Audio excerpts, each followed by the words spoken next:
Good morning students.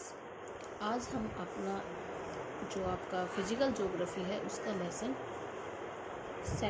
First unit का second lesson start कर रहे हैं, जिसका नाम है पृथ्वी की आंतरिक संरचना। ठीक है, जो आपका पृथ्वी के अंदर की जो संरचनाएं होते हैं उसके बारे में हम इसमें पढ़ेंगे और कैसे हमने उसके बारे में पता लगाया उसके बारे में पढ़ेंगे। देखो, पृथ्वी की जो आंतरिक संरचना होती है, जो पृथ्वी के जो अंदर का भाग होता है, हम अपनी उसकी आँखों से नहीं देख सकते। डायरेक्ट हम उसके बारे में जानकारी नहीं प्राप्त करते। आपको पता है ये हमारी पृथ्वी है, तो पृथ्वी का जो त्रिज्या होती है, जो केंद्र होता है वो कितना दूर होता है, पृष्ठ से कितना होता है, किलोमीटर।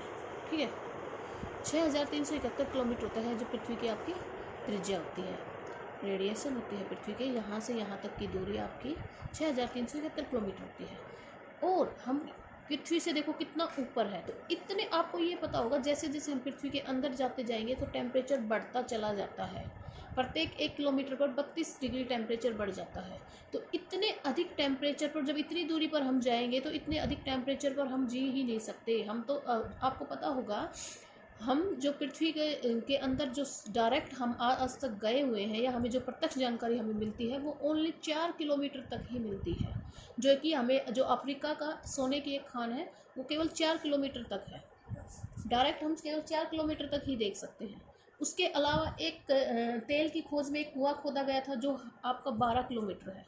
बस इससे अधिक आज तक हम पृथ्वी के नीचे जा ही नहीं सकते हैं। इसलिए हम पृथ्वी की इनडायरेक्ट रूप से हमें जानकारी प्राप्त करते हैं। इनडायरेक्ट मीन्स परोक्ष रूप, यानी कि हम जो इनडायरेक्ट तरीके होते हैं उनके द्वारा हम पृथ्वी के बारे में जानकारी प्राप्त करते हैं। प्रत्यक्ष रूप से हम डायरेक्ट तरीके से हम पृथ्वी के बारे में जानकारी प्राप्त नहीं कर सकते हैं। प्रत्यक्ष रूप से केवल हम जो पृथ्वी का ऊपरी भाग होता है, जिसको हम ये वाला पार्ट होता है जिसको हम क्रस्ट बोलते हैं, उसके बारे में ही हम जानकारी प्राप्त कर सकते हैं। इसके नीचे हम इसकी पृथ्वी के बारे में डायरेक्ट जानकारी प्राप्त नहीं कर सकते हैं। और ये क्या होता है, ये पृथ्वी, आपने देखा होगा पृथ्वी एक संतरे की तरह मानते हैं, तो पृथ्वी का जो एक छिलका, संतरे का जो छिलका होता है ना, बस उसी को हम क्रस्ट बोल सकते हैं। उदाहरण के रूप में मैंने आपको समझाया है। अब फिर हमें कैसा पता चलेगा कि पृथ्वी का जो आंतरिक भाग है वो कैसा है, वो ठोस है, द्रव है, उसके अंदर क्या है, क्या क्या घटनाएं होती रहती है, हमें कैसा पता चलेगा। तो इस सब के लिए हमने क्या साधन, इनडायरेक्ट तरीके से हमने पृथ्वी के बारे में जानकारी प्राप्त की, जिसमें हमेशा मतभेद होते रहते हैं। ठीक है, चलो अब हम देखते हैं। फिर भी कुछ वैज्ञानिकों ने पृथ्वी को कुछ भागों में बांटा है, तो जिस आधार पर हम बांटा है उसमें देखते हैं। तो सबसे पहले जब पृथ्वी को बांटा गया है उसको बोलते हैं क्रस्ट। आपका पहला क्या है, हमारा क्रस्ट। जो पृथ्वी का सबसे ऊपर का पार्ट होता है, मैंने अभी आपको बताया था कि छिलके की तरह होता है पृथ्वी का, जिसकी जो गहराई होती है वो कितनी होती है, 33 किलोमीटर। औसत गहराई 33 होती है। अगर पर्वत होते हैं, पर्वतों के नीचे इसकी जो गहराई होती है वो 70 किलोमीटर तक होती है। ठीक है, लेकिन अगर आपसे पूछे कि औसत गहराई कितनी होती है, तो वो आपका 33 किलोमीटर होती है। अब देखो, बाकी आपको नहीं, आपको सिर्फ क्रस्ट के बारे में जानकारी रखनी है। वैसे तो क्रस्ट को भी 2 भागों में बांटा गया है, आउटर क्रस्ट होता है, इनर क्रस्ट होता है, लेकिन आपको क्या रखना है, क्रस्ट। सेकंड आपका होता है मेंटल। पृथ्वी को 3 भागों में बांटा गया है, क्रस्ट, मेंटल एंड कोर। अब देखो, ये अलग बात है, मैंने आपको बताया था क्रस्ट को बांटा गया है, लेकिन आपको क्रस्ट को याद रखो या ना रखो कि भाई क्रस्ट को 2 भागों में बांटा है, अपर क्रस्ट और लोअर क्रस्ट, लेकिन मेंटल को आपको जरूर याद रखना है। मेंटल को, क्योंकि मेंटल बहुत इंपॉर्टेंट होता है। इसमें आपके कई वो पाई जाती हैं, तो जिसे कई लेयर्स पाई जाती है। 2 हिस्से होते हैं, इसको बोला जाता है, एक को अपर मेंटल एंड लोअर मेंटल। ठीक है, अपर मेंटल और लोअर मेंटल। अब जो ऊपरी मेंटल है ना, वो आपका होता है 400 किलोमीटर की गहराई तक। अब जो ये 400 किलोमीटर की गहराई है ना, जो ये 400 किलोमीटर की गहराई है, इसको क्या बोल दिया जाता है, एस्थेनोस्फीयर बोला जाता है। एस्थेनोस्फीयर, एस्थेनोस्फीयर बोला जाता है। और आपको ये बात सबसे इम्पोर्टेंट है, ये बहुत बार पूछा जाता है, एस्थेनोस्फीयर क्यों इम्पोर्टेंट है, क्योंकि आपको पता होगा जब हमारे यहाँ ज्वालामुखी आते हैं पृथ्वी पर, तो जहाँ से जो आपका ज्वालामुखी में क्या निकलता है, अंदर होता है, तो उसको क्या बोला जाता है, आपका मैग्मा बोला जाता है। और जब बाहर आ जाता है तो लावा बोला जाता है। तो जो हमारे यहाँ पे जो मैग्मा या लावा निकलता है वो कहाँ से आता है, आपका एस्थेनोस्फीयर से आता है। जो मोस्टली ज्वालामुखी आते हैं वो एस्थेनोस्फीयर से ही आते हैं। मोस्टली 400 किलोमीटर की गहराई तक आते हैं। इससे ज़्यादा गहराई तक तक आपका ज़्यादा जो ज्वालामुखी आते हैं वो बहुत ही रेयर होते हैं। उसके बाद आता है आपका सॉरी यहाँ इसमें हो गया अपर मेंटल में हो गया। फिर उसके बाद आता है लोअर मेंटल। लोअर मेंटल में क्या आता है आपका 400 से 2900 किलोमीटर तक, 400 से 2900 किलोमीटर तक कौन सा होता है आपका लोअर मेंटल होता है। ठीक है, लोअर मेंटल बोला जाता है इसको, 400 से 2900 किलोमीटर तक होता है। फिर उसके बाद जो हमारा आता है उसको बोला जाता है कोर। अब देखो कोर है ना, इसको भी दो पार्ट में बांटा गया है। एक होता है आउटर कोर, एक होता है आपका इनर कोर।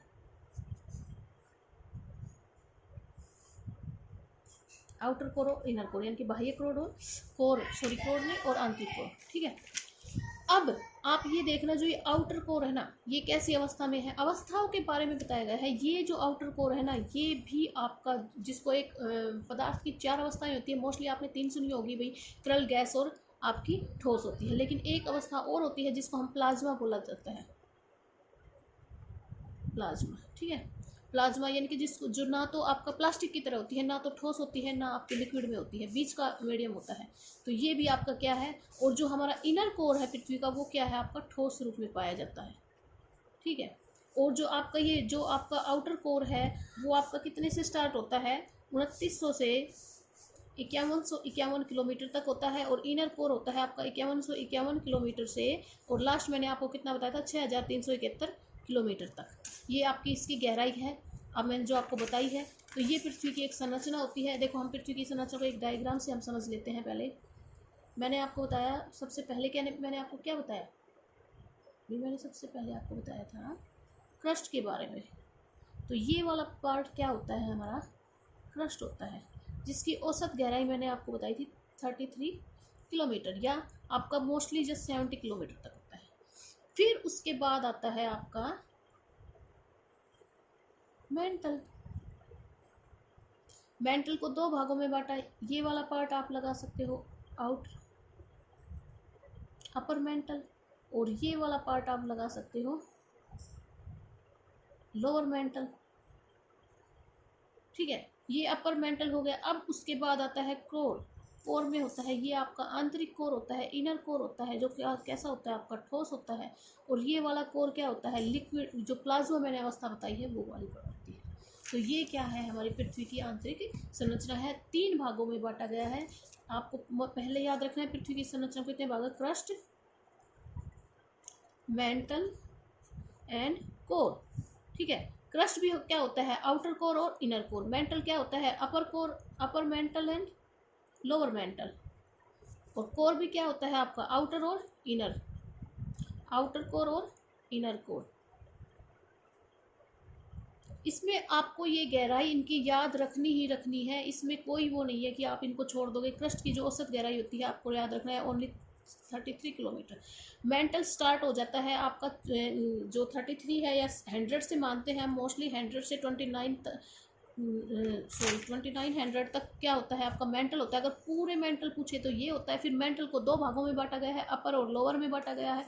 मेंटल में ही क्या पाया जाता है, एस्थेनोस्फीयर पाया जाता है। वहीं से हमारे ज्वालामुखी से हमें जो लावा प्राप्त होता है वो वहीं से प्राप्त होता है।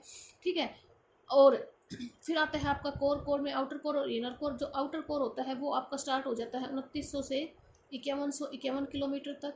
और जो आपका इनर कोर होता है वो आपका स्टार्ट होता है 5151 किलोमीटर तक। और जो पृथ्वी के लास्ट आपका होता है 6371 किलोमीटर। ये सबसे इम्पोर्टेंट होता है कि पृथ्वी का जो का केंद्र तक जो आपका पृथ्वी के जो क्रस्ट है और उससे जो आपका कोर है, केंद्र की दूरी कितनी है, वो कितनी है, 6371 किलोमीटर होती है।